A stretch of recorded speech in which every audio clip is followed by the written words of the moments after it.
तो हेलो दोस्तों, आप सभी का स्वागत है हमारे यूट्यूब चैनल जिसका नाम है P for permanent love stories जेस। इस चैप्टर का नाम है 10 डेज विद पाको इन ए 5 स्टार होटल और ये है चैप्टर 6 और थर्ड डे। तो चलिए बिना देरी के शुरू करते हैं। इस चैप्टर का लाइक है मैं बस 400 लाइक्स, इसे आप जल्दी ही कंप्लीट कीजिए ताकि मैं अगले चैप्टर का काम शुरू कर सकूँ।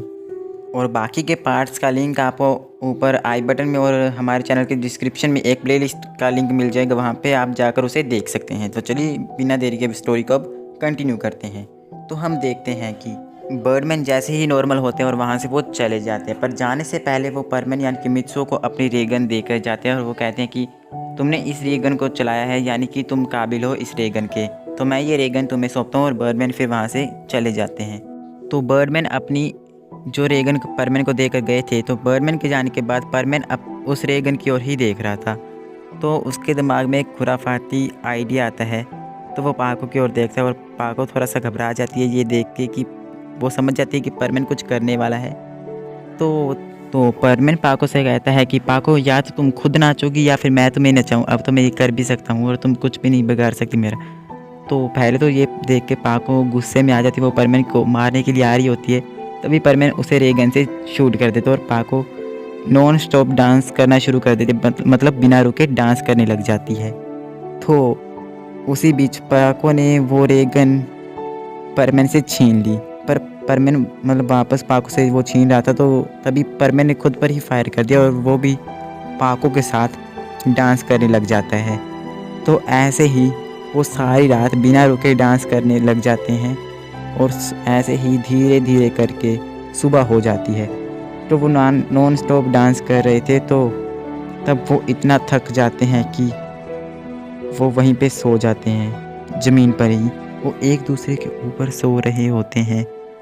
तो सुबह होती है, दोनों की आंख खुलती है, तो वो देखते हैं कि वो दोनों ज़मीन पर ही सो रहे थे और एक के ऊपर एक। तो दोस्तों माफ़ करना, आज ज़्यादा इमेजेस नहीं लगाई हैं क्योंकि वो मेरे पास है नहीं फ़िलहाल अभी, क्योंकि फ़ोन रीसेट हुआ था, तो जो था उसी से एक बार काम चला रहा हूँ। तो चलिए आगे स्टोरी को कंटिन्यू करते हैं। तो जब सुबह परमैन और पाको उठते हैं तो वो एक दूसरे की ओर ही देख रहे होते हैं। उनकी नज़रें एक दूसरे के ऊपर से हट ही नहीं रही थी। तो तभी पाको शर्मा कर वहाँ से चली जाती है वॉशरूम में नहाने के लिए। तो परमैन भी चला जाता है दूसरे वॉशरूम में फ़्रेश होने के लिए। जब परमैन और पाको नहा रहे होते हैं तभी एक ऐसा एक्सीडेंट होता है जिसके बारे में किसी ने सोचा भी नहीं होगा। तभी पाको ने अपना परमैन सेट पहना हुआ था, तो पाको ने गलती से दीवार को मतलब हल्का सा धक्का दे दिया, तो दीवार पूरी टूट जाती। वो दोनों वॉशरूम कनेक्टेड थे, तो जब दीवार टूट जाती है तो परमैन और पाको एक दूसरे को देखते हैं और तभी पाको चिल्लाने लग जाती है। वो इतनी जोर से चिल्लाती है कि पूरे होटल में आवाज़ गूंजने लग जाती है। तो सारे होटल के मैनेजर वगैरह सारे रूम के बाहर आ जाते हैं और तब वो पूछते हैं क्या हुआ क्या हुआ क्या हुआ। तो वहाँ से कोई रिप्लाई नहीं मिलता, वो दरवाज़ा खटखटा ही रहे होते हैं। तो परमैन तभी वहाँ से भाग जाता है और अपना जल्दी से मेंटल और लेता है अपने ऊपर और जाके मतलब दरवाजे के पास खड़े होकर कहते कुछ नहीं, वो पाको ने चूहा देख लिया था। तो इतना कहते ही वहाँ से सभी वापस चले जाते हैं। तो जब तक परमैन वापस आता है, पाको अपने कपड़े पहन चुकी थी। तो परमैन पाको से कहता है कि पाको तुम तो बहुत ही ज़्यादा चालाक हो, ये तुमने क्या किया। तो परमैन कहता है जब तो पाको कुछ बोलती नहीं है, वो शर्म से लाल हो रही थी पूरी। तो परमैन अपनी रेगन से उस दीवार को ठीक कर देता है सबसे पहले। तो फिर वो पाको से पूछता है कि पाको तुमने ऐसा क्यों किया तुमने ऐसा बताओ।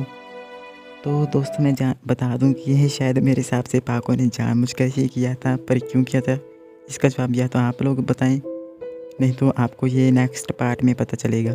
कमेंट बॉक्स में बताइए। अगर जवाब 100% करेक्ट हुआ तो मेरी अगली वीडियो अनलिस्ट करके सबसे पहले उसी सब्सक्राइबर को देखने को मिलेगी जिसका जवाब 100% करेक्ट हुआ। तो चलिए आगे बढ़ते हैं। तो परमैन जब ये पूछ रहा होता है तो पाको कुछ भी नहीं बोलती। तो जब परमैन पाको से ये पूछ रहा होता है तो पाको कुछ बोलती नहीं है।